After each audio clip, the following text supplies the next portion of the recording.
সন্ধ্যের নাস্তার জন্য কিংবা সকালের ব্রেকফাস্টের জন্য ঝটপট কোনো কিছু বানিয়ে নিতে চাইলে আলুর এই মিনি কচুরিটা বানিয়ে নিতে পারেন। বানানো যেমন সহজ, খেতে কিন্তু খুবই ভালো হয়। তো বানানোর জন্য আমি একটা বোলের মধ্যে নিয়ে নেব 2 কাপ ময়দা। এটা চাইলে আপনারা আটা দিয়েও করতে পারেন। ময়দার মধ্যে দিয়ে দিলাম হাফ টেবিল চামচ লবণ, 1 টেবিল চামচ চিনি। চিনিটা দিলে কিন্তু সুন্দর কালার আসে আর খেতেও ভালো লাগে। দিয়ে দেব 2 থেকে 3 টেবিল চামচ, মানে ওই 2 টেবিল চামচ সাদা তেল। সমস্ত কিছুকে খুব ভালো মতো ময়ন দিয়ে নিতে হবে, মানে খুব সুন্দর মতো করে মিশিয়ে নিতে হবে। এবার অল্প অল্প পানি দিয়ে ময়দাটাকে খুব ভালো মতো করে মেখে নিতে হবে। এটা রুম টেম্পারেচারে থাকা পানি, ঠান্ডা পানি না, আবার গরম পানিও না। তো অল্প অল্প পানি দিয়ে খুব সুন্দর মতো করে ময়দাটাকে কিন্তু মেখে নিতে হবে।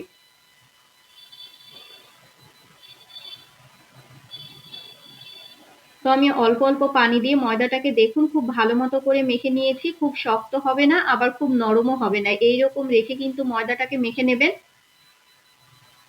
এবার আমি এটাকে 10 থেকে 15 মিনিটের জন্য রেস্টে রেখে দেবো, মানে ভেতরের পুরটা রেডি করতে আমার যতটা টাইম লাগবে ততটা আমি সময় নিয়ে আমি রেস্টে রেখেছি। ওই 10 থেকে 15 মিনিট রেস্টে রেখে দিলে হয়ে যাবে।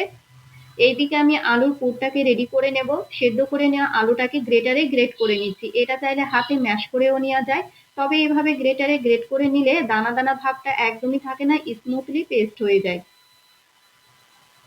তো খুব সুন্দর মতো করে কিন্তু আমি গ্রেটারের সাহায্যে গ্রেট করে নিয়েছি। এবার আমি পেঁয়াজ আর কাঁচা লঙ্কাটাকে তেলের মধ্যে ভেজে নিয়েছিলাম, সেটাই দিয়ে দিলাম। এখানে কিন্তু কাঁচা পেঁয়াজটাও দেওয়া যায়, কিন্তু এভাবে একটু তেলের মধ্যে ভেজে নিলে কিন্তু খেতে বেশি ভালো লাগে। তো আমি পেঁয়াজ আর কাঁচা লঙ্কাটাকে ভেজে নিয়েছিলাম, সেটাই দিয়ে দিলাম, মানে পেঁয়াজ বেরেস্তা। দিয়ে দিলাম টেস্ট অনুযায়ী লবণ। হাফ টেবিল চামচ দিয়ে দেবো চাট মশলা কিংবা আমচুর পাউডারও দেওয়া যায়। হাফ টেবিল চামচ দিয়ে দেবো ভাজা জিরের গুঁড়ো। আর হাফ টেবিল চামচ দিয়ে দেবো চিলি ফ্লেক্স। ঝালটা আপনাদের পছন্দ মতো দেবেন। এবার সমস্ত কিছুকে খুব ভালো মতো মিশিয়ে নিতে হবে। এখানে আমি ওই মিডিয়াম সাইজের দুটো আলু দিয়েছিলাম।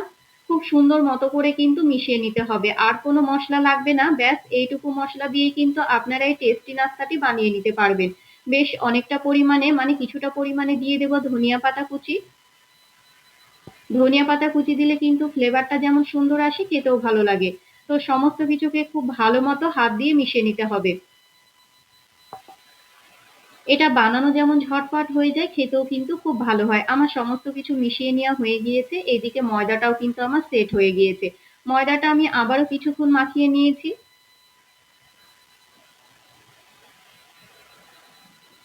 খুব সুন্দর মতো মাখিয়ে নেওয়ার পর এবার এটাকে ছোট ছোট লেচি আকারে কেটে নিতে হবে। তো আমি সমস্তটুকুই কিন্তু ছোট ছোট লেচি আকারে কেটে নিয়ে, এটা কিন্তু একদমই বেলুন ছাড়াই আপনারা হাত দিয়ে বানিয়ে নিতে পারবেন। এইরকম হাতে অল্প একটু শুকনো ময়দা দিয়ে কিন্তু বাটির মতো করে নিতে হবে। হাত দিয়ে এটা খুব ভালো মতো মানে লম্বা হয়ে যাবে। তো হাত দিয়ে আমি একটু বাটির মতো আকার করে গোল করে নিয়েছি। এবার ভেতরে 1 টেবিল চামচ পুর দিয়ে এইরকম করে মুখটাকে খুব সুন্দর মতো সিল করে নিতে হবে। খুব ভালো মতো সিল করে নিয়ে 2 আঙ্গুল দিয়ে এভাবে একটু উষার করে দিয়ে পিঠার ওপর হাত দিয়ে একটু চাপ দিলেই কিন্তু খুব ভালো মতো করে মানে লম্বা হয়ে যায়।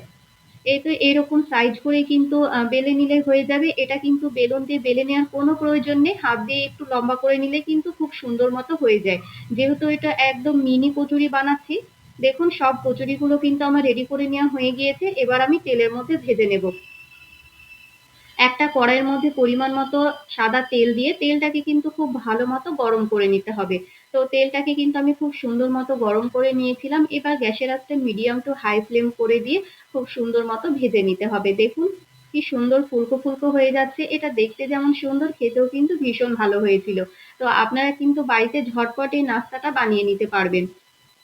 উল্টিয়ে পাল্টিয়ে লাল লাল না হওয়া পর্যন্ত কিন্তু ভেজে নিতে হবে। তো আমি উল্টিয়ে পাল্টিয়ে খুব সুন্দর মতো করে ভেজে নিয়েছিলাম। গ্যাসের আঁচটা মিডিয়াম টু হাই ফ্লেম করে দিয়ে খুব ভালো মতো করে ভেজে নিলেই কিন্তু হয়ে যাবে। দেখুন আমার কিন্তু ভেজে নেওয়া হয়ে গিয়েছে। এরকম একটু লাল লাল করে ভেজে নিতে হবে, তাহলে কিন্তু দেখতে যেমন সুন্দর হয়, খেতেও কিন্তু ভীষণ মজাদার হয়। তো আপনারা বাড়িতে একবার হলেও কিন্তু এটা বানিয়ে নিতে পারেন। এক এক করে সবগুলোই কিন্তু আমি সেম ভাবে বানিয়ে নিয়েছিলাম। এই তো সবগুলোই কিন্তু আমার বানিয়ে নেওয়া হয়ে গিয়েছে। এটা যেকোনো সস দিয়ে কিংবা এমনি খেতেও ভালো লাগে। তো এভাবে তেঁতুলের আমি কিন্তু তেঁতুলের চাটনি দিয়ে খেয়েছিলাম। তো এটা প্যাকেটের তেঁতুলের চাটনি, আপনারা চাইলে বাড়িতে তেঁতুলের চাটনিটা বানিয়ে নিতে পারেন। ওপর দিয়ে ছড়িয়ে দিয়ে কিংবা তেঁতুলের চাটনিতে একটু চুবিয়ে কিন্তু খেতে বেশ ভালো লাগে।